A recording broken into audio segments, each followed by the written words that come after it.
Okay, so we're here today to discuss one very important question, and that question is, what is the purpose of a balustrade? To get into it, I'd like to start off just by first giving a brief definition of the balustrade. So, a balustrade is a structural element that forms part of a building that is there to prevent people that are using that building from falling from one level to the next. And thus, it's a safety element that will prevent harm or even death in some circumstances.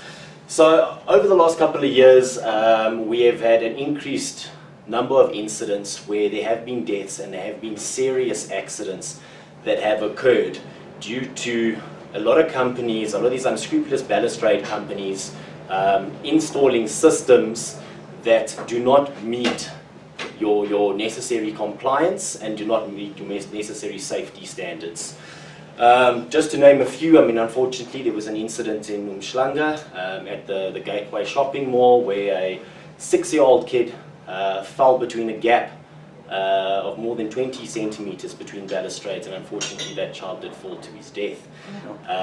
We had another incident in Mossel Bay in KZN where a balustrade that failed a 400 joule impact test, he too unfortunately fell to his death. So the big thing that we are trying to address is when are we, as the industry that we're in, going to wake up and actually regulate our industry and ensure that we are looking after our clients, looking after their safety. The SANS codes very clearly specify that say the responsibility lies on the owner of a building for any death or injury that occurs due to a non-compliant balustrade system. We have gone and undertaken various measures to try and educate the industry, various measures to try and build associations to help us in assisting to educate the industry and just to better regulate the industry. Unfortunately, we have found this to be very difficult to do. There's plenty red tape. It's never nice when there's plenty red tape and you find it very difficult when all you're actually trying to do is to save the lives of your clients and of our clients' clients. I would just like to chat to David real quickly. So I think it was 2012 that we had some changes in the SANS compliance, and I'd love for Dave just to elaborate a bit more, kind of where things were and how they changed and where we're sitting up to date with the SANS and the SANS regulations. Sure, thanks Daniel. Yeah, so as far back as 2011, actually the SABS rewrote quite a lot of the codes covering the building industry. They became known as the SANS codes instead of the SABS codes. The main one being the 10400 and the 10160, which talks to the loading requirements of a building project. So they were redone in 2011 and 2012. Prior to that, there have always been regulations basically governing the design and the requirements of balustrades, but not in so much detail. And I guess once the new codes were published, a lot more attention was placed on what is happening in the industry. And in particular, we noticed these changes and decided to, well, we need to do the right thing. We need to make sure that we comply with the SANS codes, which we did. It's cost a huge amount of money, time, effort, testing, sample manufacture, consulting with engineers like Craig here today from Pure Consulting, to make sure that any balustrade system that we manufacture, that we quote on, that we install, complies 100% with all of the SANS requirements. As I mentioned, the two main ones are the 10400, which is the main building code, and the one governing the loading requirements is the 10160. There are a multitude of other codes that also talk to various things like fire, people with disabilities, glass in architecture. All of those things have something to do with balustrades in the building codes, which unfortunately, as Daniel mentioned earlier, A lot of it falls on deaf ears, and people are still kind of doing what they think will fly.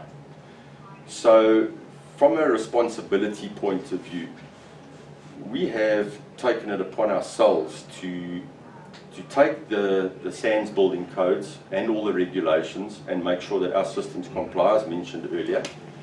And we are trying to assist and educate the industry to try and get everybody to fit in and comply with regulation and code at the same time. So with that being said, I mean, essentially, that's the bottom line. It's got to comply. A competent person has to sign off on a balustrade, and that competent person by definition is somebody that is a registered professional engineer. That is actually something I wanted to chat about. I mean, I know there has been the talk of, you know, glass balustrades in particular, and you have your competent person glazing as opposed to someone who actually is a registered professional engineer. And I know there's a little bit of a grey area around it as to who exactly can sign off a balustrade. I don't know if you want to elaborate, Craig, just on why it really should be a registered professional engineer that are signing off these systems. Well, yeah, it's reasonably simple. I mean, there are glass specialists that are competent person glazing specialists. If the balustrade was only glass and merely glass, then one could argue that a person with the credentials of a competent person glazing could sign such a thing off. But most balustrades have components beyond the glass. They have connections to the floor slab that they're connecting to. They have other structural components associated with it. So there are gaps in such a person's understanding, possibly. Some, you know, I know a lot of competent people that don't have academic qualifications that are highly adroit at designing things. So I'm not saying that qualified by experience isn't something that is worthy of respect and Thanks, Craig. And gather and the necessary acumen. Yeah. However, I think the most important thing to say is that for the end user, they would want someone who's registered. In other words, someone who has studied, has an experience in that line, and at the end of the day can put their registration number against that certification, because that is really the basis of the regulatory system in this country. Whether it be a balustrade, whether it be a building structure, whatever it may be, at the end of the day, for the comfort of the occupants, the person who's signing that off has a higher duty of care to society, really. Sure. To sign it off. It's not. It's a duty that goes beyond the duty to the project. It's a duty to society. So, essentially, that professional person needs to be registered, in my view, because it's a higher calling. Yeah, It's a calling that agree more. requires that level of commitment. As I've said to you, Dave, often I often talk to that imaginary judge. Yes. in the event of Judge van der Merwe. of a failure, when you ask me to look at things that maybe aren't quite engineering correct, but they may be advantageous to winning the contract. And that's about me saying to my own subconscious, well, am I doing the right thing by society? Can I justify the decisions that I'm making today to this imaginary judge? Because one day I may have to sit in front of this imaginary judge, and he'll be a real judge, and I'll be explaining to him why, as the alleged cleverest person in the room, I let this decision go by without due consideration and thought. Yeah. So that's really the gist of it. Higher calling, duty of care to society. Oh, great, and I couldn't agree more. I mean, that's exactly why we have undertaken our whole campaign of saving lives one balustrade at a time, to try and actually educate the public and actually get people to realize that they do have a responsibility, and as us as responsible corporate citizens, that we all have a responsibility for what we are installing, regardless of whether it's a balustrade. Obviously, this is the main topic here. Yeah. Louis, I don't know if you just want to just touch on a little bit how, you know, as architects and contractors coming to Steel Studio, maybe how we can actually assist them, not necessarily in in pushing, trying to sell a balustrade, but Yeah. really just to consult and advise them on what they can expect from Steel Studio. Yeah, definitely. I think the big question you should actually ask, or one should ask themselves, if you're designing a balustrade, is who's actually going to take design responsibility on what I've actually designed. I mean, we do tend to receive a lot of tenders and drawings from architects for this floating glass, which we kind of, one has to ask it yourself, what's the actual design? And that's why we try and reach out to the professionals to actually set up appointments with them to go and assist with the design. From our side, we want to make sure that what is actually detailed is a compliant system in line with the SANS codes, as explained by Craig and Dave. We try and tend, most of the bigger companies, to try and reach out as far as possible. Yeah, I think, Louis, the thing to say there is that it is advantageous for architects who are highly trained to give their intent in terms of the details when they are looking to procure a balustrade, because that is, in essence, them saying, this is what we'd like it to look like. Yeah. This is how we believe it could work. But at the end of the day, the final decision, the designer, is the guy who gets to decide last. Yeah. Last. This is really important. So the guidance that is on architectural drawings, intent drawings, I look at it as intent only. Yeah. Because, and sometimes architects may not see it that way. They may see it as, well, this is what I want. Well, yes, it might be what you want, but it might not work. So how do we get from what you want to something that works, that is certifiable, that can be signed off? So that's why I say, my measure of who is the designer, I always say, it's the guy who gets to decide last. No, definitely. There can be lots of cooks in the kitchen through the process, but the guy who decides last is the designer, because he's the one that says the glass has to be this thick, the bolt has to be this big. Yeah. He's the guy that gets to decide. People can throw their concepts on yeah. the table, and those will all get the due consideration. But at the end of the day, they're really just ideas in the melting pot. That's the guy who's responsible Yeah. gets to decide. He's Exactly the guy that gets how to it- decide last. That's And the unfortunately, that's right, actually, because he's the one that carries the can if something Yeah, goes wrong. exactly. He or she. So Yeah. I'm using this very masculine term. Vice versa. That's a good point, Craig, because also there's a lot of grey area around that word design, where I think people take it as, well, I've got design responsibility, yeah, so it looks very sexy at the end of the day. I've done a great job on this balustrade, it's a beautiful design. That doesn't mean it complies with anything, because it's a great design.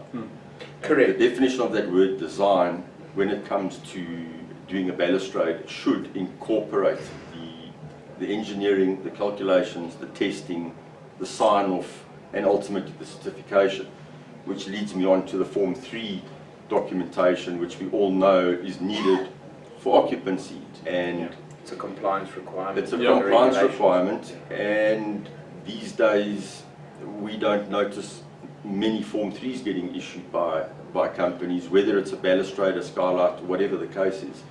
So But it is a requirement.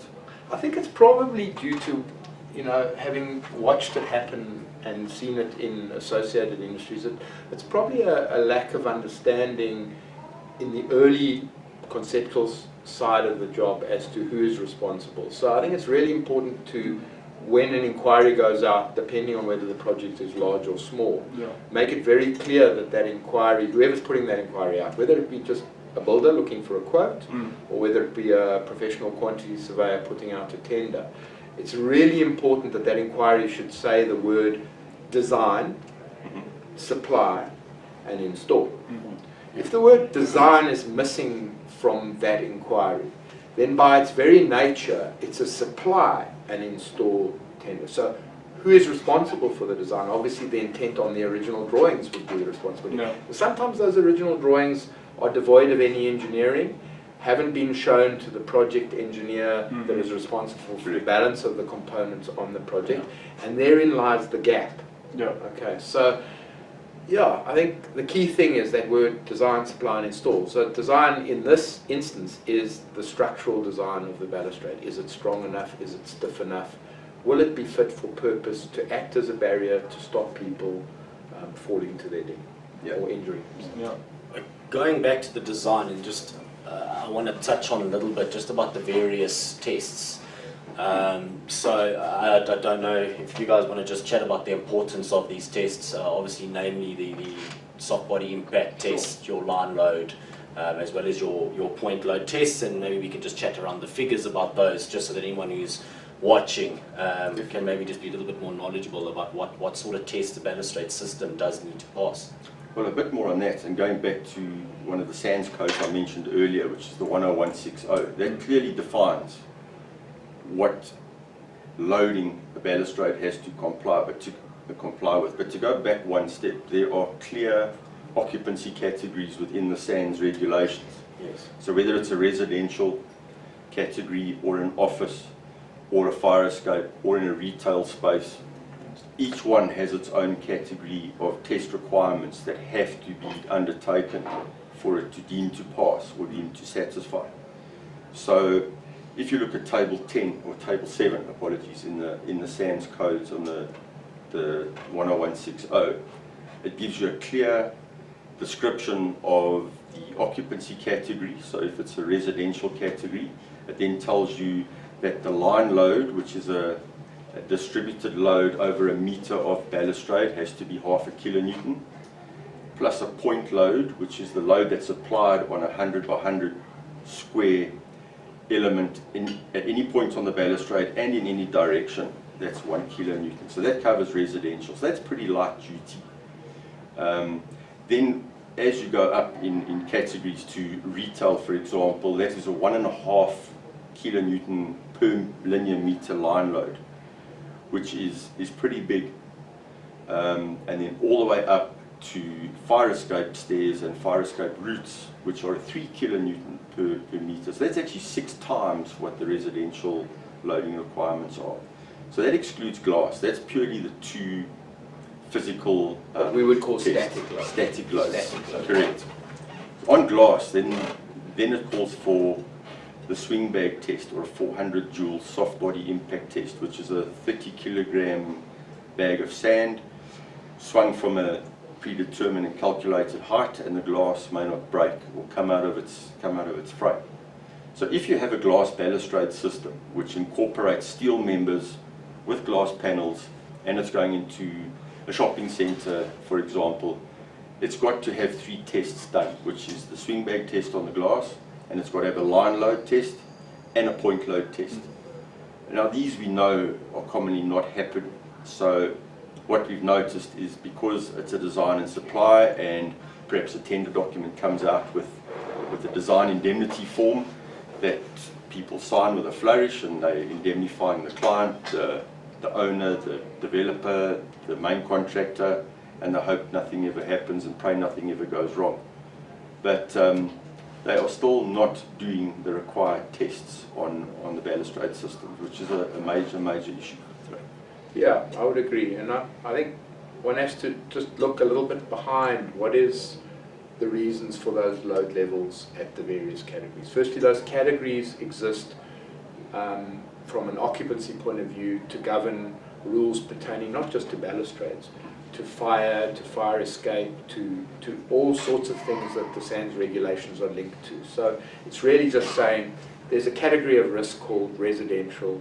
It's got its associated risk associated with it, whether it's balustrades or whether it's fire escapes or whatever it might be. And then there's a retail risk, it's different. There's a fire escape risk, which is obviously crush loading. In the event of a fire, you're going to have lots and lots of people trying to get down that staircase.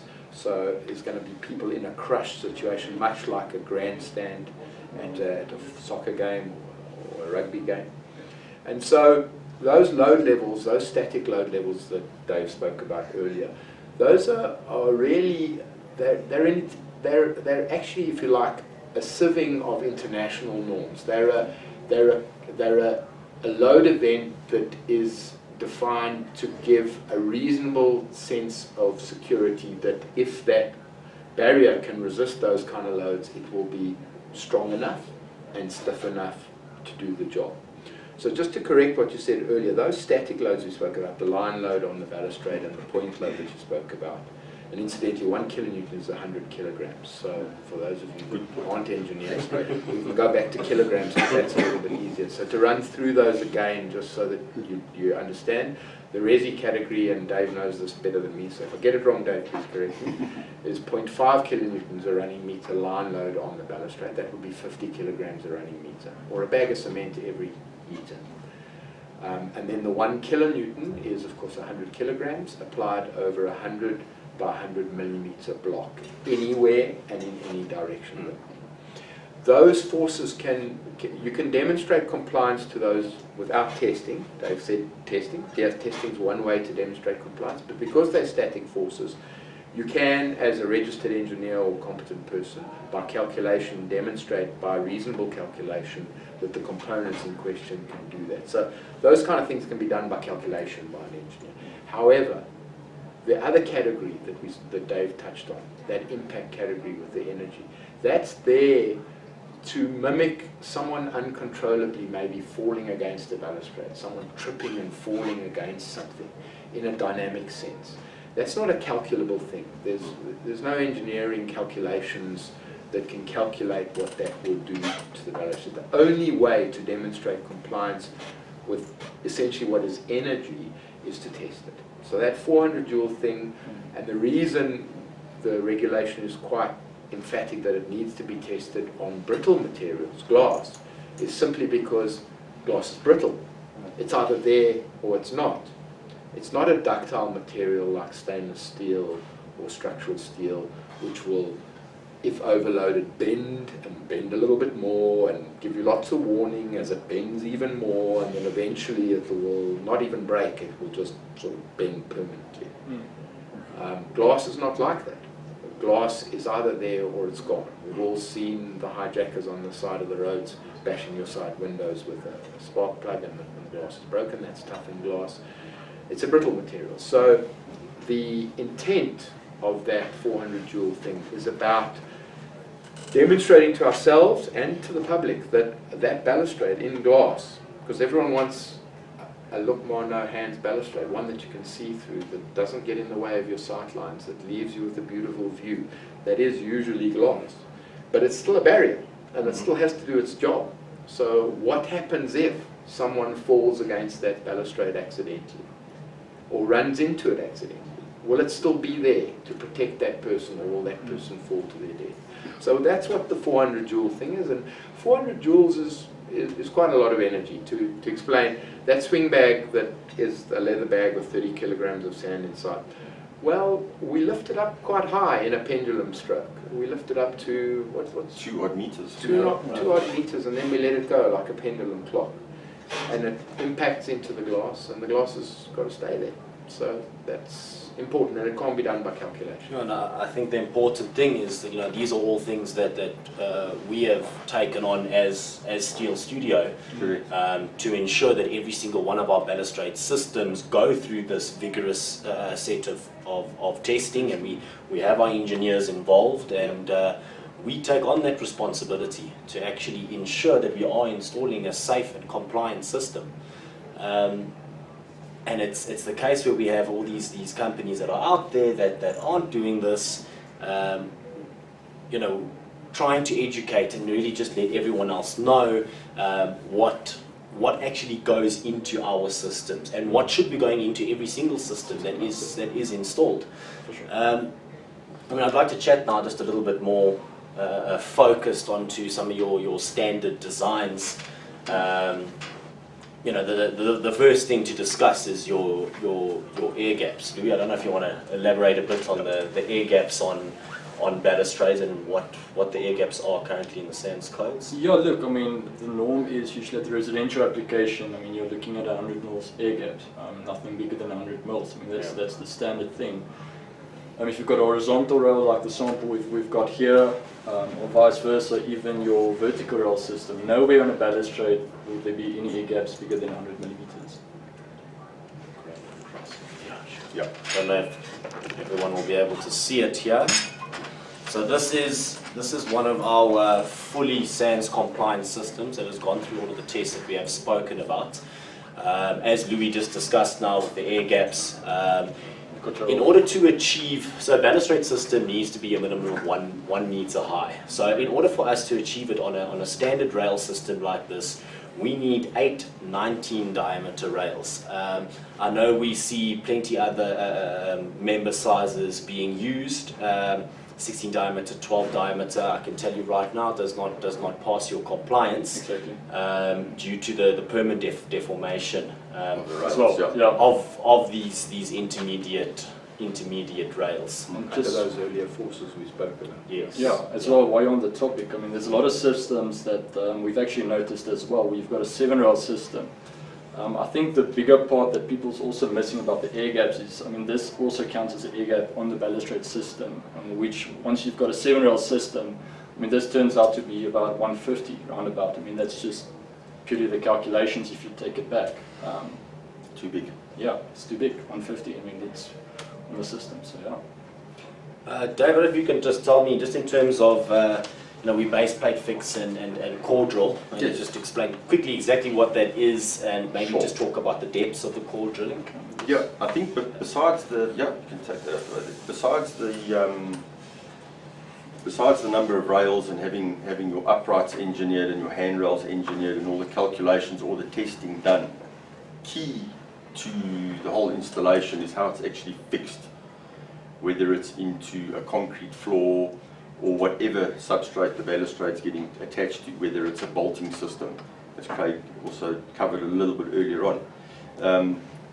The key is in the fixing method of the balustrade at the base, because obviously when it takes its load, that load transfers and creates a massive lever arm, and all the force happens around the base of the balustrade. And there are far too many systems that are being installed with a simple pin that is being drilled into the concrete, and they're finding a product off the shelf at their local hardware and using that as an anchor to secure, which does not comply. No, it's a hinge. Yeah. It's a hinge. Basically, yeah. It's a hinge. So we're expecting a balustrade with a meaty upright that's been designed to take the load, but we're expecting everything to hinge on maybe a 10 or a 12 millimeter pin that's been epoxied into the concrete, for example. So we also go to great lengths to test every method that we use, and our favourite method where possible is the core drilled method, where we go into approximately 150 millimeter deep into the concrete. We take out a core. We go 150 millimeters to compensate for maybe some screed and tile or whatever they've done to fix the floor levels, as is common practice in this country. But then you're getting a good key. We use a non-shrink cementitious grout, which is also key, because you can't have a product that you pour in there and then it shrinks and the system is loose. Yeah. If it comes to a mechanical fixing where a core is not a practical solution, we then obviously engineer to use whatever bolts or flanges or plates or whatever the system, or a weld on, which is one of the things we were discussing the other day, Daniel. If you're welding a stainless steel balustrade externally in a wet environment onto a mild steel structure, you will pick up problems with galvanic action with two dissimilar materials reacting with each other in a wet environment.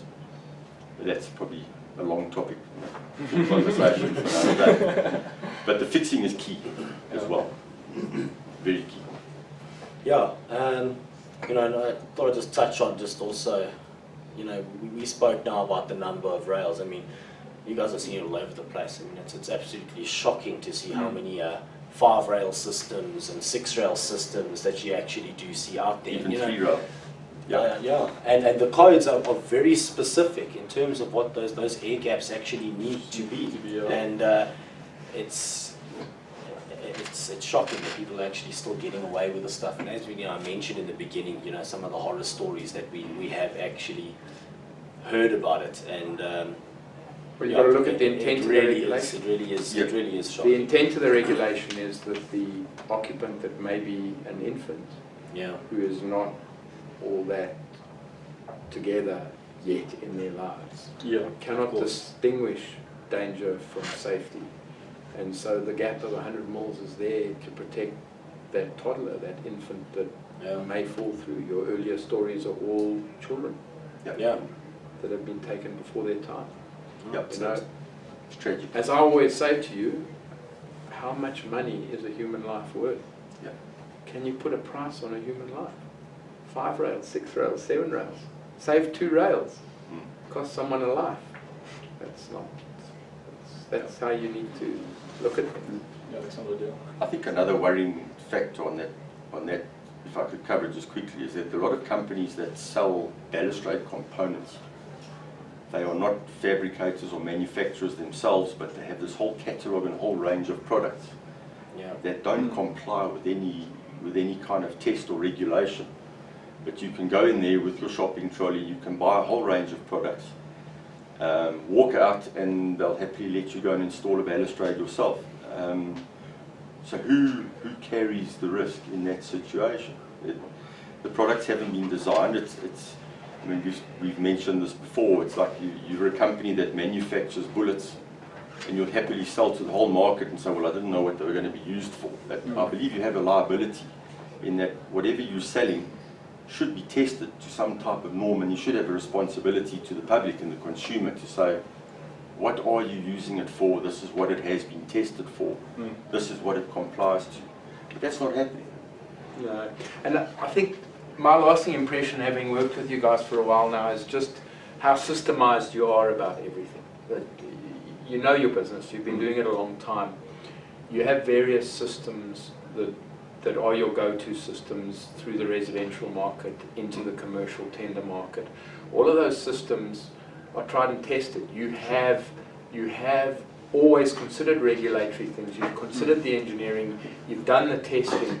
So you're coming from a position of understanding the systems that you're selling. Yeah. So all the systems, whether it be that ductile stainless steel system there, where you've understood that the intermediate rails, if they're too small, are just going to bend permanently, to the glazing systems that I'm sure you're going to take us through. The key thing is you have a systemized approach of everything, and you know what systems work where and what to avoid in terms of systems in certain instances.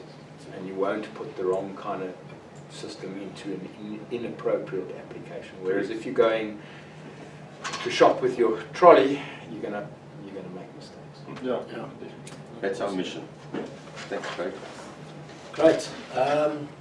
Well, I think we can open it up. You know, we've got a couple of people sitting here in the room with us. If we can, Yeah, any questions? any questions that anyone might have, anything they'd like us to elaborate on when it concerns to balustrades?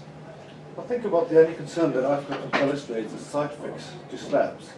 The design criteria that I've come across in the past from various engineers seem to fail during tests, and it's really just fixing the balustrade with a couple of pins onto the side of the slab, and there's no stability element. As soon as you sand back that element, it just folds over.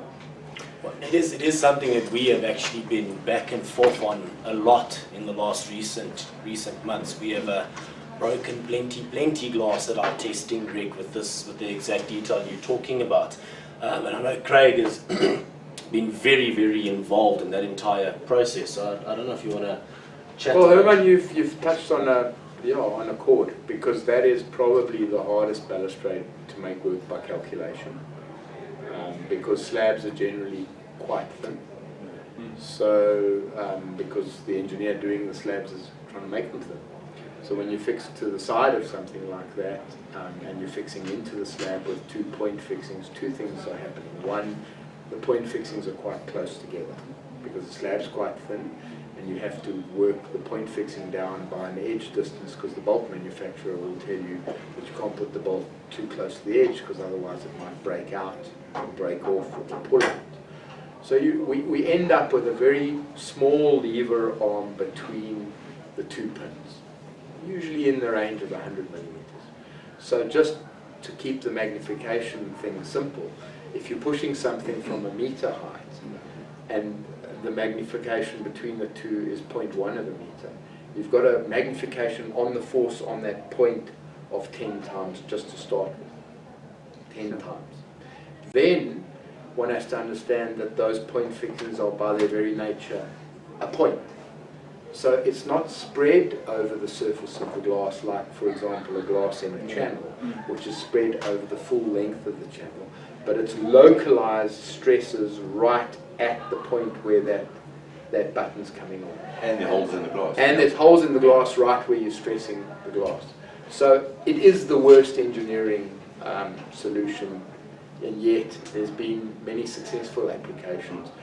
And we're still battling today to find a structural model that can demonstrate compliance by calculation with some of those things. And the only way we've managed to work our way through understanding what we can certify in regard to the various occupancies we spoke about earlier was to understand the dynamic side of things, because it was the dynamic tests, the 400 joule tests, are far more onerous for that kind of application than the static ones. So whilst we have tested those intensively for the static, that 400 joule bag test on the glass is by far the worst load case we could consider. And the only way we've been able to get through that process is to understand the dynamics of the thing and how it vibrates when it's hit. So actually, and how it interacts with adjoining things. So, you know, does the handrail play a part? Are we able to pin the handrail at some point to assist? Is pinning the handrail helping, or is it making it worse for us? Is the handrail in fact behaving a bit like a whip? We've found that the handrail at times can behave like a whip, so that when you hit one panel of glass, as the glass moves, now you've got to think about the glass as rubber. So if you imagine in your mind's eye this thing hitting the rubber, you're going to see the thing vibrating. As it starts to vibrate, it leaves glass panels next to it behind as it moves forward. But then the glass panels behind start to catch up. And so the handrail at the top acts a bit like a whip. In fact, when we thump one piece of glass, the adjoining two pieces of glass break, not the glass we hit.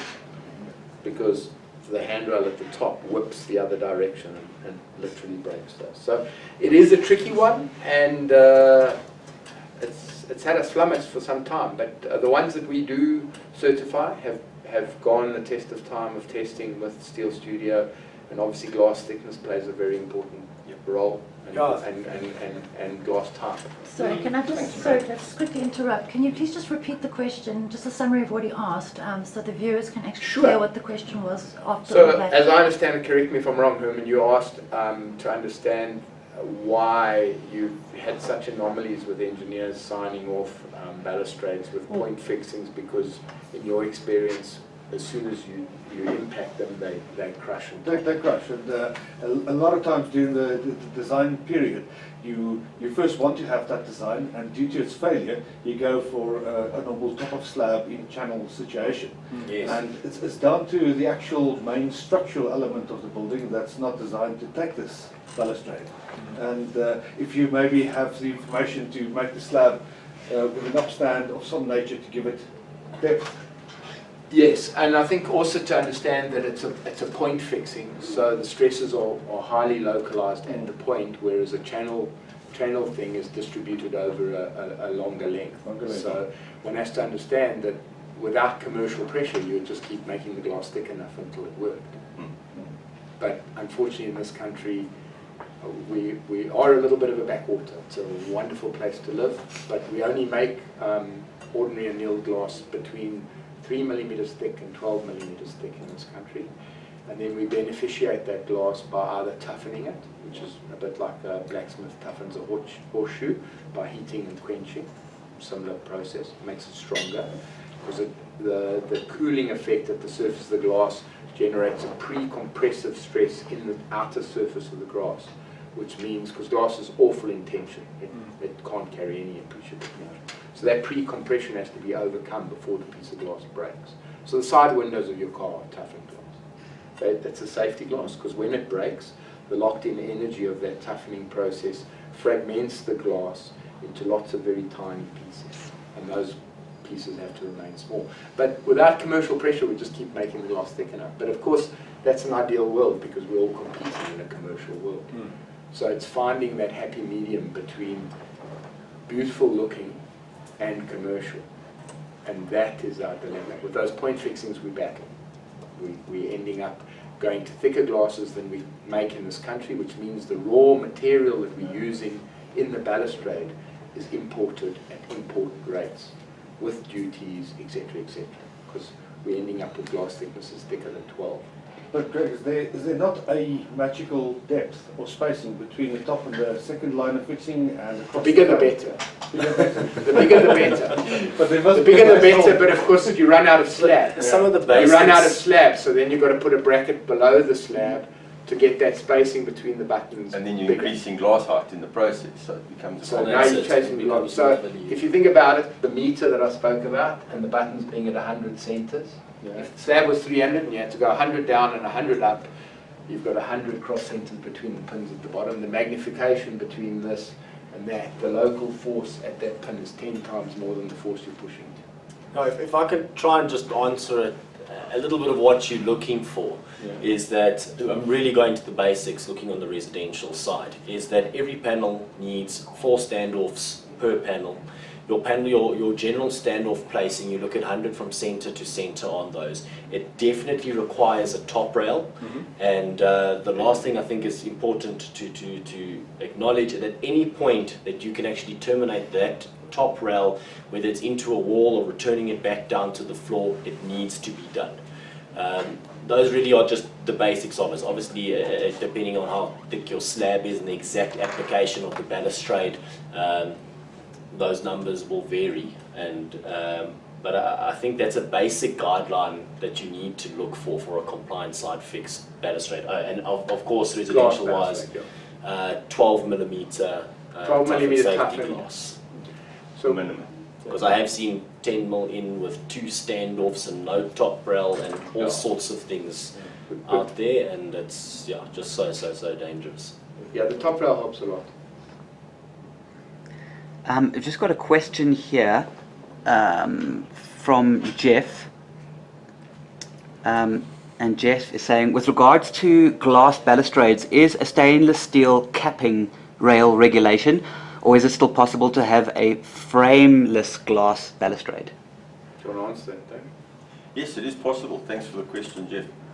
Again, it comes down to the engineering. So, and it talks again to what Craig was saying earlier, that depending on what the occupancy category is, you can certainly have a glass balustrade without a handrail, but it is probably going to be very, very thick glass.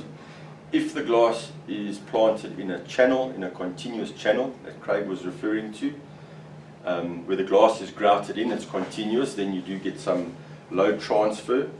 If it's a standard side fixed glass detail with the standoffs that we were discussing earlier, you're going to have super thick glass to get it to pass, because then each panel is acting individually in an impact situation. There is no assistance from any handrail at all. So it can be designed to pass, but it's going to be very thick glass. It's a commercial thing again, Jeff. Essentially, the rail at the top helps to share the loads. So if you push on one panel, the existence of the handrail, whether it be point fixed to the glass or capped over the top of the glass, there's an act of sharing.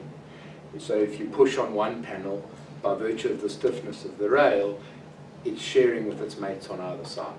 So the rail helps the installation and keeps the glass thicknesses to commercial levels. But yes, in an ideal world, again, money aside, no handrail is required in terms of the regulation, as far as I can understand. I think that's the important I think thing, that's is that- the basis of Jeff's question is, does the regulation insist you have a handrail? And the answer to that on the glass balustrade, as I understand, having studied the regulations, is no. No, it doesn't. It just doesn't become economically viable to install that type of system, because you're really going to have to go so thick on the glass. Correct. It's going to be borderline bulletproof Yeah. glass that you're Or going to planted be in a putting channel out. and then you're away. So maybe just take them through this, Jeff, through the systems that you've devised for that handrail. Just take from your purpose folded, recessed handrail to the Yes. little channel to take us Yes, through it. sure.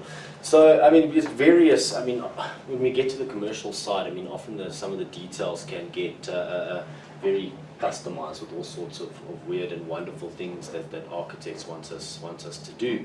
And then it comes down to actually detailing and sitting with you to actually see whether those can actually pass compliance and pass all the tests we spoke Well, about. life would be boring with engineers designed everything. Everything would be really ugly and life would be boring.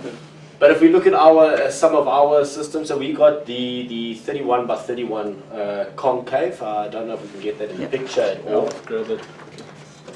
Thanks, Louis. This is probably one of our most popular top rails that we use. It is quite small, it is quite sleek, and it really does finish off the balustrade quite nicely. You'll see this one here has got a nice shiny mirror finish, which is actually something I'd like to talk about again just now. So this is definitely one of our more popular systems. We do also have handrails that actually sit, I don't think we've got anything here that actually sit on a 12mm bent up bracket. Again, we can play around with both sizes. We generally use a 40 by 40 square handrail, or a 50 by 30 rectangular handrail, and then your 38 or 50 diameter round handrails. While I've got this one sitting in front of me here, you'll notice compared to the ones we had up here earlier, it's got a shiny mirror finish, and that is something that I do want to mention. Is I have noticed I actually spent the last week in KZN, and we're doing a bit of work down there, and unfortunately we've lost a bit of work down there, and I've noticed some balustrade companies installing your 304 brushed material down externally at the coast, which it just doesn't work. You're not even going to get 2 years life out of that. You doubt you'll even get 6 months life out of it. So just something very important to notice, that if you are using for coastal application, you also get a lot of people with these with salt pools. If you've got something like that you actually have at your home, is to be using your 316 grade mirror polish. That is the spec that needs to go in for coastal application. You know, of course, again, it goes back to safety. I mean, you've got a lower grade of stainless steel going in there. You're going to have issues with corrosion, and you're going to have issues with the safety, and that balustrade actually, where it may pass the compliance and everything we've spoken about, it's not going to hold up for Deteriorate all over that long. time. Yeah, that's it. T-stain basically. Hope that answers Jeff's question. I'll see you, Dave. Anything else? Anything else? Those brackets which you have at the bottom fixed to the substructure, Yes. is there any guideline how far they have to be? Could you just repeat the question, Peter? Just so Sure. we can- Okay, yeah. Yeah, so the question is just regarding, so we've actually got a spigot system. I don't think it can be seen on camera, so essentially it's two stainless steel clamps that sit at the bottom of the glass. There we go. There we A go. bit higher. Oh, okay. There we go. So could we auction this while we Okay, and the question was just in terms of regulation, or in terms of the tests that we have done, the spans between those two glass clamps that actually sit at the bottom. So we generally won't push the spans of any of our frameless systems beyond 1.2 meters. So for the panel, the glass panel? For the glass panel. Yeah. I don't know, have we got something exactly just in terms of the center to center from the spigots? I think it boils down to the distance for the length of the balustrade overall, Yamila, that we're installing, that we split it up equally. We don't like to exceed 1.2 meter panel sizes. So then we'll come in the correct distance from each side of the glass panel, which will determine then the centers of those And that's spigots. based on 10mm glass? 12. 12. The minimum 12. The minimum 12. We've actually found with testing that the further in you pull them, the better. Yeah. But visually, that's not always the most pleasing position for architects to have it. And the reason for that is, again, what I spoke about earlier, the high concentrated point forces that occur in that are similar to the ones we were speaking about with the point fixings. And because it's near the edge of the glass, those stresses are not contained within a field of glass, but are starting to break out towards the edge. So by moving it away from the edge, we're actually getting better performance out of it. So the 1200 generally comes from commercial pressures and norms, because 1200 is half a stock sheet of glass. So that's where the 1200 comes from, ballpark. And up until recently, I think you've pulled it in about 100 mil, so just over 100. Yeah. But we are looking at, through the intensive testing we're doing, at actually pulling it further in to try and improve the performance of it and try and get the glass thicknesses to Again, it work comes at down thinner to glasses. the exact detail that you're using, and also just in terms of the loading it needs to take. If I'm sitting with a fire escape stair, I might have to pull the center to centers completely together. But generally, we work on 1200 for residential and normal office use. Yes. Thank you. There are a lot of these spigots on the market, going back to these little outlets that sell these balustrade components, that again, if they were tested, would be found probably in most cases not to pass, because the system that we use actually caters for a hole in the glass, so that we're actually clamping through the glass. There's a lot of them on the market that are purely a clamping device, and under impact they tend to flare open, which in a situation where it's got to take an impact is not ideal at all. So again, when it comes to drilling glass, we have to take into account how far from the edge we are, because under impact, the shockwave will want to travel to the edge of the glass. I've seen this exact system in the spigot system with no top rail, sitting in some of those spigots exactly. I mean, can you just imagine this falling, especially in a retail or anywhere, residential? You got one of these panels coming out of there, and it really can come out quite easily. Coming out of there and falling from a second story onto someone, it's going to cause serious damage. And it's actually scary how many times I've seen it. Yeah, likewise with your post and glass system, same thing. If you're not using the right clamps, the glass basically just falls out and slips out of the clamps. Yeah. That's also a thing you see everywhere. If you actually really put focus and time in it, you'll actually notice at some retail places you see an 8mm glass panel, for instance, just slipping through the glass clamp. On the floor. On the floor, and yet again, I mean, that's a danger, that's a hazard at the end of the day. Yeah, I think I've got it to a point in my life of Steel Studio, I never did the balustrades, I stayed Don't touch inside. It's not us. But surely that must be the responsibility of the councils, that they don't check It these should be. guidelines. It should be. It really should be. And And it they is issue a compliance certificate without checking these. 100%. And it is something that we've really been pushing to create that awareness and to better regulate it. But it's, as I said, there's just so much red tape around it, and we've actually gotten impatient with it. And so now we've taken it upon ourselves to have discussions like this and to really educate the public ourselves, because it's not happening, but it really should be. It really should be.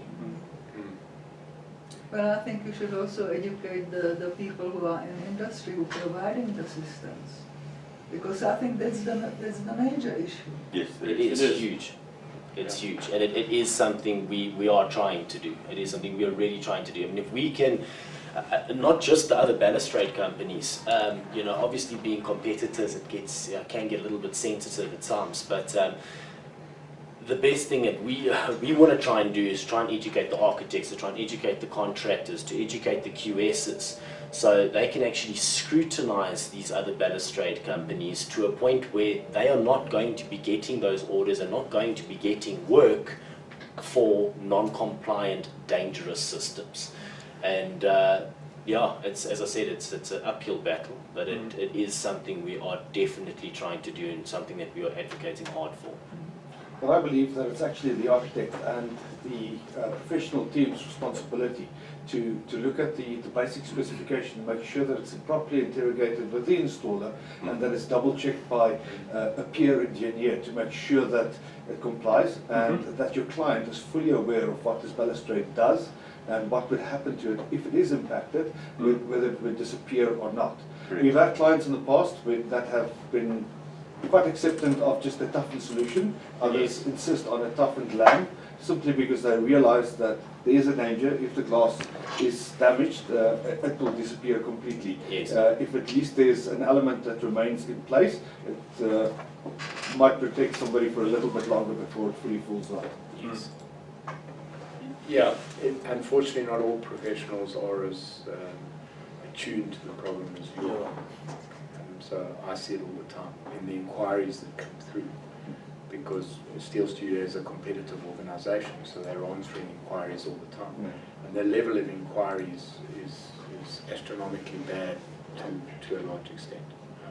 No performance specification, no definition of occupancy, sometimes specifying down to the last minutiae what the balustrade should look like, including the thickness of the glass, even though sometimes no design as the word mentioned in the inquiry. So it's really hard in that instance to be competing against another tenderer. Yeah. Because what do? Do you offer what's on the drawing, which you clearly know doesn't work? Or do you do the responsible thing and design it properly and not get the work?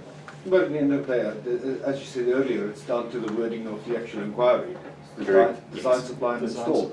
And if you don't do that, you're not properly protecting your client. No, you're not. Exactly. As a professional, if you don't have that proper wording, you're actually just placing yourself and your client at huge risk. Yeah. But every year I come across it where it isn't like that, and sometimes the discovery of who is the responsible person ends up only being discovered at the end when the installation is complete. There is no mother or father to the installation. There is no designer. And then everyone runs around like a headless chicken going, who's going to sign us off? Great. I also want to thank everyone for being here today and those who are watching online. And yeah, the guys who are here, if you could join us for a drink afterwards, and we'd love to get to meet you guys and just chat to you a little bit more and exchange cards and, you know, Any and more questions, yeah. please feel free. Thank you very much. Thanks for your